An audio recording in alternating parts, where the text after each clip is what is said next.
everybody. Welcome back to another episode of the Buckeye Blitz podcast, and thanks for taking some time out of your day to listen to me. Doing a little bit of a midweek podcast. Typically, I do Fridays for Buckeye Friday.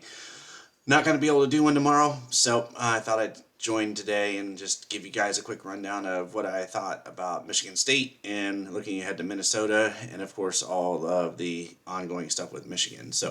But firstly, I want to just say that, if you guys are going to be able to get to the game Saturday, I would highly recommend being loud, because for a lot of these kids, it's going to be their last game in the horseshoe. I kind of jotted down some names, so I looked, seniors, fifth-year seniors, sixth-year seniors, like Josh Proctor and Matthew Jones. So I wanted to just say thanks to Xavier Johnson, Tommy Eichenberg, Mayan Williams, Steele Chambers, Josh Proctor, Matthew Jones, Cade Stover, Enoch Bamahi, Cam Martinez, Julian Fleming, Lathan Ransom, Jihad Carter, Chip Trainum, Chad Ray, Cody Simon, but I think he'll be back for a fifth year. I really do. G. Scott Jr., I think he'll be back too. And then Tristan Jebbia, who obviously he'll be in some sort of coaching role as expected. Then juniors, I don't expect back next year. Marvin Harrison Jr., Denzel Burke, Emeka Egbuka, maybe, Travion Henderson, JT Tulimoloau, Tyleik Williams, Jack Sawyer, maybe. I think he could benefit from another year. And then Donovan Jackson. So, again, maybe could benefit from another year. But regardless, that's a fairly large amount of roster churn. Nonetheless, guys, thank you.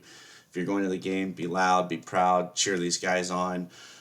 Some really, really fantastic players that we'll see for the last time in the horseshoe in Columbus as an Ohio State Buckeye. So the other thing I wanted to do was address the elephant in the room, or the Wolverine as it would be. I tried really hard not to rush to judgment. I know I did a lot of tweeting about, from Pete Thamel or Adam Rittenberg or people from The Athletic that were, reporters, and just repeating and reiterating what they said. At this point, with the suspension with Harbaugh, I know people have asked, the NCAA must have had some really damning evidence that they gave to Petiti in order for JGEC to have approved suspending Harbaugh for more than 2 games. I'm not sure what that is, or how that looks, or what it, altogether. I have, tweeted that I would really love it even if Michigan talks to just the parents of the players, to let them know, maybe what the allegations actually are. Because as a parent with athletes and stuff, I would want to know.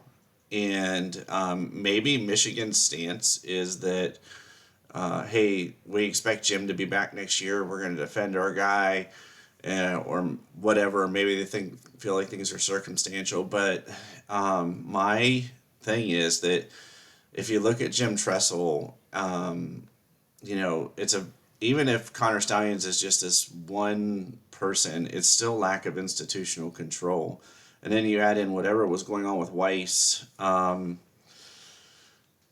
It doesn't look good. I'll just say that. And I want the rivalry to be alive and well. And I think that it sucks that there's this definite cheating that happened, because I feel like it's cheated probably 1,400 plus kids over the course of the last couple years of all the teams that Michigan has played. So it's a bummer. And then, of course, I think that, if you look at C.J. Stroud and the way he is carving up the NFL defenses, and then he carved up the Georgia defense. And I know he couldn't play on our defense in 2021. I think that Michigan's defense was really, really good in 2021 regardless. However, I think it's really a bummer that that happened for all the kids. And when Michigan says think about the kids, I'm thinking about all the teams that they played too. It's not just the Michigan players who may or may not have known, but certainly seemed like they did when they're pointing at the sky for pass plays. So That's it. That's all I'm going to say about it for now. Ugh,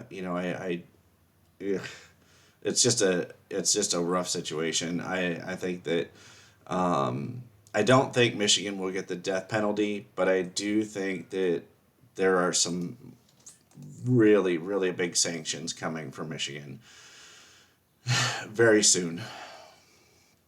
So flipping the script to Minnesota, I don't want to spend too much time. This isn't a Michigan podcast. So what I'm looking for Saturday against Minnesota and what I'm paying attention to. Get a lead early and get everyone out early, just like last week. Get up, get out, move on.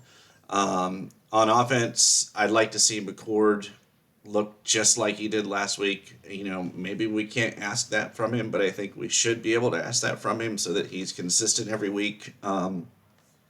He looked the best he has all year. Comfortable, set his feet, drove on the ball, decisive, and in total control of the offense. I felt like McCord really cut things loose a little on Saturday. He had some bullets flying, and I loved every second of it. I yelled, finally, when they went for right down the field for that first 7-play possession drive and scored a touchdown. Secondly, we had a much better play from the offensive line. The running game is coming into its own. It's amazing what happens when you shift from the stretch zone scheme to the gap power counter running game that a lot of us have been screaming for all year, including myself. And it's working with Trey Henderson. Hinsman seems to have hit that young player lull that happens when you're a first-time starter in college. We've seen it before many, many times. Where he hasn't played center a full season in Division One. We're heading into the 11th game, and I think that's why Matt Jones has been taking some snaps at center. It looks like Hinsman's hit that wall.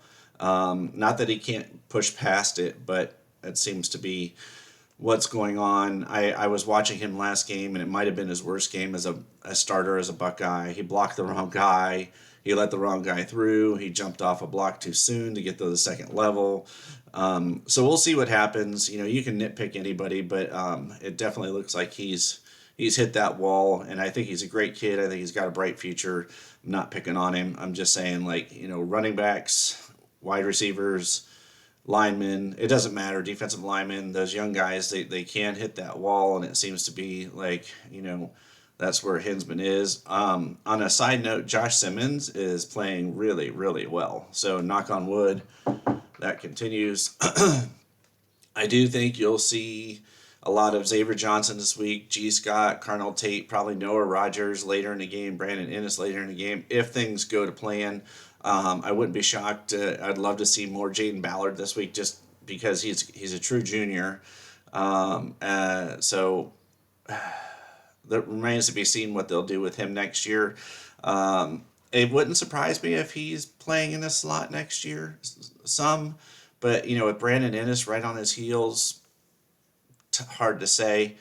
So we'll see what happens there. Bubble screens and pop passes, more end arounds to use OSU speed and space. Again, get these guys on their heels, get a comfortable lead, and get everybody off the field healthy. I know where I've hammered on this a lot, but speed and space matters. Marv had that one game where, or one end around, I guess, last game where normally Xavier or Igbuka runs it, and that was great. I want them to keep doing that. The defense, I want them to continue flying to the football, downhill, aggressive, no hesitation, and they have been. It's been great to see. I love it. Now, Minnesota does run the ball a lot. They are a lot like Indiana, I guess, in that way, or Rutgers is a better comparison. They don't throw the ball particularly well. I do expect a heavy dose of the run. So I wouldn't be surprised to see Cody Simon on the field quite a bit. And actually, probably all three linebacker. It'd probably be a 3 linebacker set quite a bit with Lathan Ransom out or Sonny down in the box. Both or both. It could be close to more a 44 defense with Sonny down in the box and 3 linebackers.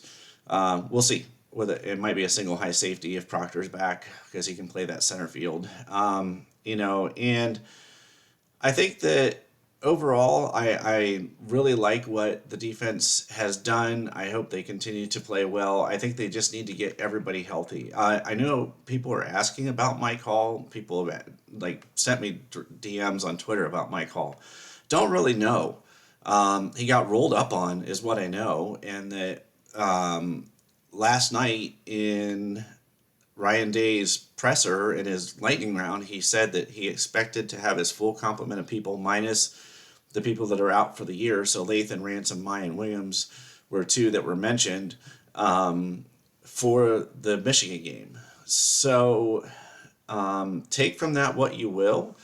It sounds doesn't I don't know. I can't give you an answer, but I do know he got rolled up on, and maybe on Tuesday he just when they got asked the questions, maybe he really just didn't know what the status was yet. It's possible. I find it hard to believe, but it is possible.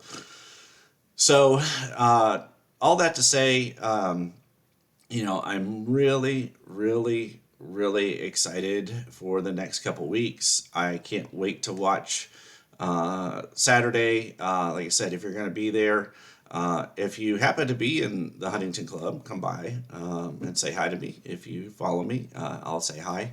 I'm in Club 5, and we'll be going in and out to get warm off and on, so that's great. Score prediction, I'm going to go 38-9. I don't think Minnesota finds the end zone. I do think they'll get a couple field goals, especially late when we pull our starters. I think Ohio State gets out to an early lead. But Minnesota does like to control the clock, so I don't think we crack 40, especially with the way they played last week. I think they'll pull people out early. And that's going to do it. I hope you guys have a great weekend. Have a good time at the Horseshoe. Be loud for those seniors again. I'll keep an eye on everything as I always do. I will be doing a recruiting special in December on National Signing Day, so I have that planned. I have another special planned, actually, I'll be bringing a friend of mine in named Tom Davis. He has two sons that have played collegiate football at the Division III level, and we'll be talking about how hard it is to win on the road, how many different things that go into being a student and an athlete, both. And so look forward to that. It'll be a pre-recorded podcast. I have to get with him to get some timing together to get it done. But anyways, two things I have coming up. I hope you guys have a great weekend. Like I mentioned, it should be a beautiful weekend.